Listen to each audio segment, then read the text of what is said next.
Hello friends, ഒരു കാലത്ത് ഇന്ത്യയിലെ കാർ പ്രേമികളുടെ സ്വപ്ന വാഹനമായിരുന്നു ടാറ്റ സഫാരി. ടാറ്റ സഫാരി സ്വന്തമാക്കാൻ ഇന്ത്യയിലെ നേതാക്കന്മാരും സിനിമാ നടന്മാരും മത്സരിച്ചിരുന്നത്രേ. ഇന്ത്യയിലെ കാർ വിപണിയിൽ ഒരു വലിയ കാലഘട്ടം പിടിച്ചിരുന്ന ടാറ്റ സഫാരിയുടെ വിജയഗാഥകൾ ഒരു പൊൻതൂവലായി 2021 ടാറ്റ സഫാരി സെക്കൻഡ് ജനറേഷൻ എന്ന mid size crossover SUV പുറത്തിറങ്ങിയത് നിങ്ങൾ അറിഞ്ഞിട്ടുണ്ടാകുമല്ലോ. ഇന്നത്തെ വീഡിയോയിൽ സഫാരി സെക്കൻഡ് ജനറേഷൻ കാറിന്റെ ഫാക്ടറി മാനുഫാക്ചറിംഗ് പ്രോസസ്സാണ് ഫാക്ടറി TV നിങ്ങൾക്ക് വേണ്ടി അവതരിപ്പിക്കുന്നത്. അപ്പോൾ നമുക്ക് ടാറ്റ സഫാരിയുടെ ലോകത്തേക്ക് ഒരു സവാരി പോയാലോ.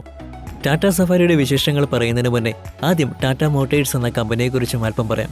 അല്പം ഫ്ലാഷ് ബാക്ക്. ഇന്ത്യയിലെ മുംബൈ നഗര ആസ്ഥാനമാക്കി പ്രശസ്ത ബിസിനസ് സംരംഭമായിട്ടുള്ള ടാറ്റ ഗ്രൂപ്പിന്റെ ഭാഗമായിട്ട് പ്രവർത്തിക്കുന്ന ഇന്ത്യൻ മൾട്ടിനാഷണൽ ഓട്ടോമോട്ടീവ് നിർമ്മാണ കമ്പനിയാണ് Tata motors limited. Company passenger കാറുകൾ, ട്രക്കുകൾ, വാനുകൾ, കോച്ചുകൾ, ബസ്സുകൾ, ആഡംബര കാറുകൾ, സ്പോർട്സ് കാറുകൾ, നിർമ്മാണ ഉപകരണങ്ങൾ എന്നിവയാണ് ടാറ്റ മോട്ടേഴ്സ് ലിമിറ്റഡ് പ്രധാനമായിട്ട് നിർമ്മിക്കുന്നത്. 1945 സ്ഥാപിതമായിട്ടുള്ള Tata engineering and locomotive company അഥവാ ടെൽക്കോയാണ് പിന്നീട് 2003 ടാറ്റ മോട്ടേഴ്സ് ആയിട്ട് മാറിയത്. തുടക്കത്തിൽ തീവണ്ടി എഞ്ചിനുകൾ നിർമ്മിച്ചിരുന്നു ടെൽക്കോ. 1954 ബെൻസ് കമ്പനിയുടെ സഹായത്തോടെ ആദ്യത്തെ കൊമേഴ്ഷ്യൽ വാഹനം നിർമ്മിച്ചു. ഇന്ത്യൻ പാസഞ്ചർ വെഹിക്കിൾ വിപണിയിലേക്ക് 1988 ടാറ്റ മൊബൈൽ എന്ന വാഹനവുമായിട്ട് ചുവടുവെച്ച ടെൽക്കോ 1991 ടാറ്റ സിയറയും 1992 ടാറ്റ എസ്റ്റേറ്റും 1994 ടാറ്റ സുമോയും 1998 ടാറ്റ സഫാരിയും വിപണിയിലെത്തിച്ചു. ടാറ്റ കമ്പനിയുടെ വളർച്ചയ്ക്ക് ചുക്കാൻ പിടിച്ച ടാറ്റ ഇൻഡിക്ക കാർ കമ്പനി പുറത്തിറക്കിയതും 1998 2004 ഇത് സൗത്ത് കൊറിയയിലെ കൊമേഴ്ഷ്യൽ വെഹിക്കിൾ ട്രക്ക് മാനുഫാക്ചറിംഗ് കമ്പനിയായിട്ടുള്ള ദേവും 2008 ഫോർഡ് കമ്പനിയിൽ നിന്നും ജാഗ്വർ ആൻഡ് ലാൻഡ് റോവർ കമ്പനിയും ടാറ്റ മോട്ടേഴ്സ് ഏറ്റെടുത്തു. 2008 ലോകത്തെ ഏറ്റവും വില കുറഞ്ഞ ബഡ്ജറ്റ് കാറായിട്ടുള്ള ടാറ്റ നാനോ ടാറ്റ മോട്ടേഴ്സ് പുറത്തിറക്കിയത്. ടാറ്റ മോട്ടേഴ്സിന് ഇന്ത്യയിൽ ജംഷഡ്പൂർ, ഭദ്നഗർ, ലക്നൗ, സാനന്ദ്, ധർവാഡ്, പൂനെ എന്നിവിടങ്ങളിലും അർജന്റീന, ദക്ഷിണാഫ്രിക്ക, യുണൈറ്റഡ് കിങ്ഡം, തായ്ലാൻഡ് എന്നിവിടങ്ങളിലും വാഹന നിർമ്മാണ പ്ലാന്റുകളുണ്ട്. പൂനെ, ജംഷഡ്പൂർ, ലക്നൗ, ധർവാഡ്, ഇന്ത്യ, ദക്ഷിണ കൊറിയ, യുണൈറ്റഡ് കിങ്ഡം, സ്പെയിൻ എന്നിവിടങ്ങളിൽ ടാറ്റ മോട്ടേഴ്സിന് ഗവേഷണ വികസന കേന്ദ്രങ്ങളുമുണ്ട്. ഇനി ടാറ്റ സഫാരിയെക്കുറിച്ച് കുറച്ച് കാര്യങ്ങൾ പറയാം. 1998 ടാറ്റ മോട്ടേഴ്സ് ടാറ്റ സഫാരി എന്ന mid size 7 seater sports utility vehicle അഥവാ SUV പുറത്തിറക്കിയത്. ടാറ്റയുടെ തന്നെ സിയറ എന്ന വാഹനമാണ് ടാറ്റ സഫാരിയുടെ മുൻഗാമിയായിട്ട് അറിയപ്പെടുന്നത്. ടാറ്റയുടെ ആദ്യ കൊമേഴ്ഷ്യൽ വാഹനമായിട്ടുള്ള ടാറ്റ മൊബൈൽ ഉപയോഗിച്ച 2 litre Peugeot XD88 turbo diesel എഞ്ചിനാണ് ടാറ്റ സഫാരിയിലും ആദ്യം ഉപയോഗിച്ചത്. 5 സ്പീഡ് മാനുവൽ ഗിയർ ബോക്സും 4 വീൽ ഡ്രൈവ് സൗകര്യവും ഒക്കെ ഉണ്ടായിരുന്ന ടാറ്റ സഫാരിക്ക് ഏകദേശം 5 മീറ്ററോളം നീളവും 1920 കിലോഗ്രാം ഭാരവുമായിരുന്നു ഉണ്ടായിരുന്നത്. 2005 3.0 litre 4 cylinder diesel common rail discord engine ഘടിപ്പിച്ച ടാറ്റ സഫാരി 3.0 ഡിക്കോർ എന്ന വേർഷനും 2007 2.2 litre discord diesel common rail engine ഘടിപ്പിച്ച ടാറ്റ സഫാരി 2.2 ഡിക്കോർ എന്ന വേർഷനും ടാറ്റ കമ്പനി പുറത്തിറക്കി. 2012 ടാറ്റ സഫാരിയുടെ പരിഷ്കൃത മോഡലായിട്ടുള്ള ടാറ്റ സഫാരി സ്റ്റോം പുറത്തിറങ്ങി. മുൻകാല സഫാരികളിൽ ഉപയോഗിച്ച ഡീകോർ എഞ്ചിന്റെ പരിഷ്കരിച്ച പതിപ്പായിട്ടുള്ള വെരികോർ 32 bit electronic controlled direct injection common rail എഞ്ചിനാണ് ടാറ്റ സ്റ്റോമിൽ ഉപയോഗിച്ചത്. 2016 മാരുതി ജിപ്സിക്ക് പകരമായിട്ട് ഉപയോഗിക്കുവാൻ 3192 ടാറ്റ സ്റ്റോമുകൾ ഇന്ത്യൻ ആർമി ടാറ്റ മോട്ടേഴ്സിന് ഓർഡർ നൽകി. മഹീന്ദ്രയുടെ സ്കോർപിയോ കനത്ത വെല്ലുവിളി ഉയർത്തിയെങ്കിലും ആർമിയുടെ GS 800 വെഹിക്കിൾ ക്ലാസിഫിക്കേഷൻ ടെസ്റ്റ് പാസ്സായത് ടാറ്റ സ്റ്റോമായിരുന്നു. 2017 ടാറ്റ ഡീകോർ എഞ്ചിനുകൾ ഉപയോഗിച്ചുള്ള ടാറ്റ സഫാരിയുടെ നിർമ്മാണം അവസാനിപ്പിച്ചു. ടാറ്റ സഫാരിയുടെ സെക്കൻഡ് ജനറേഷൻ മോഡൽ പുറത്തിറങ്ങിയത് 2021 2019 ജനീവ മോട്ടോർ ഷോയിൽ ബസാഡ് എന്ന പേരിലും 2020 ഓട്ടോസ്പോയിൽ ഗ്രാവിറ്റാസ് എന്ന പേരിലും പ്രദർശിപ്പിച്ച mid size crossover SUV 2021 പുറത്തിറങ്ങിയത് സെക്കൻഡ് ജനറേഷൻ ടാറ്റ സഫാരി ആയിട്ടാണ്. ഇനി നമുക്ക് ടാറ്റ സഫാരി സെക്കൻഡ് ജനറേഷൻ ടാറ്റയുടെ ഫാക്ടറിയിൽ എങ്ങനെയാണ് നിർമ്മിക്കുന്നതെന്ന് നോക്കാം.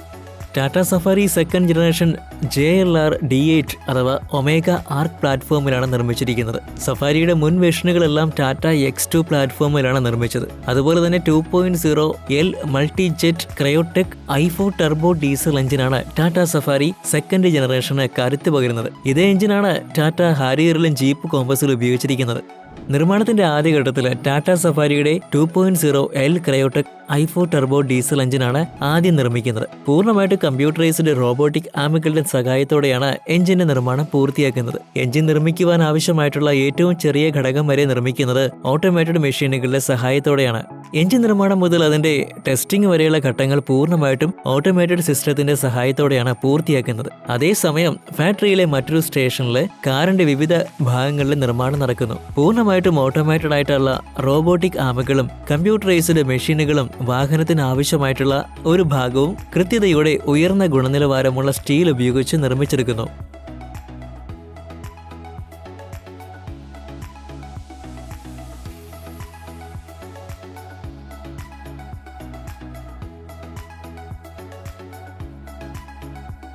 ഇനി കാറിന്റെ ചേസിസ് നിർമ്മാണം എങ്ങനെയാണെന്ന് നോക്കാം. Optimal modular efficient global advanced architecture അഥവാ ഒമേഗ ആർക്ക് എന്നറിയപ്പെടുന്ന പ്ലാറ്റ്ഫോമാണ് സഫാരി സെക്കൻഡ് ജനറേഷൻ ചേസിസ് ആയിട്ട് ഉപയോഗിക്കുന്നത്. ഗുണമേന്മയുള്ള സ്റ്റീലിൽ നിർമ്മിച്ചിരിക്കുന്ന ചേസിസ് അടുത്ത ഘട്ടത്തിൽ ഒരു അസംബ്ലിംഗ് ലൈനിലേക്ക് കടത്തിവിടുന്നു. ഈ ചേസിസിലേക്ക് കാറിന്റെ ബോഡി ഫ്രെയിം ഘടിപ്പിക്കുന്നു.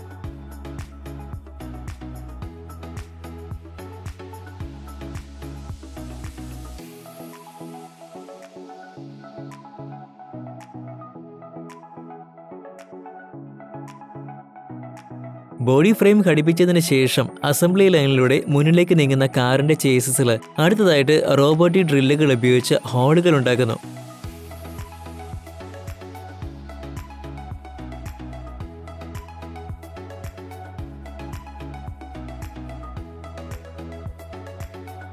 ഈ ഹോളുകൾ കാറിന്റെ വിവിധ ഭാഗങ്ങൾ കാറിൽ ഉറപ്പിക്കുന്നതിന് വേണ്ടിയാണ് ഉപയോഗിക്കുന്നത്. അടുത്ത അസംബ്ലി സ്റ്റേഷനിൽ കാറിന്റെ ബോഡിയിൽ കാറിന്റെ ഡോറ്, ബോണറ്റ് എന്നീ ലോകഭാഗങ്ങൾ ഘടിപ്പിക്കുന്നു. അതിനുശേഷം അതുവരെയുള്ള നിർമ്മാണം പൂർത്തിയായ കാറിന്റെ ബോഡി വൃത്തിയാക്കി കഴുകി ഉണക്കിയ ശേഷം ആന്റി റസ്റ്റ് പെയിന്റ് നിറഞ്ഞ ടാങ്കിൽ മുക്കുന്നു.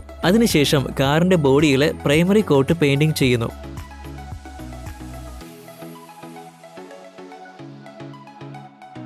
അത് ഉണങ്ങിയ ശേഷം കാറിന് നൽകാൻ ആഗ്രഹിക്കുന്ന കളറ് പെയിന്റ് ചെയ്യുന്നു.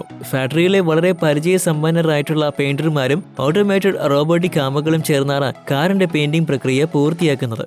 അതിനുശേഷം കാറിന്റെ ഉള്ളിൽ എഞ്ചിനും മറ്റ് അനുബന്ധ ഉപകരണങ്ങളും ഉറപ്പിക്കുന്നു. അവ തമ്മിൽ കണക്ട് ചെയ്യുകയും ചെയ്യുന്നു. തുടർന്ന് അസംബ്ലി ലൈനിലൂടെ മുന്നിലേക്ക് നീങ്ങുന്നതിനിടയിൽ കാറിനുള്ളിലെ ഡാഷ്ബോർഡ്, പാർട്സുകൾ, ഇന്റീരിയേഴ്സ് എന്നിവ ഘടിപ്പിക്കുന്നു. ഏറ്റവും ഒടുവിൽ കാറിന്റെ വിൻഷീൽഡ് ഉറപ്പിക്കുന്നു. വിൻഷീൽഡിൽ പശ തേക്കുന്നത് മുതൽ അത് കാറിൽ ഉറപ്പിക്കുന്നത് വരെ കൃത്യമായിട്ട് ചെയ്യുന്നത് കമ്പ്യൂട്ടർ നിയന്ത്രിത റോബോട്ടിക് ആമുകളാണ്.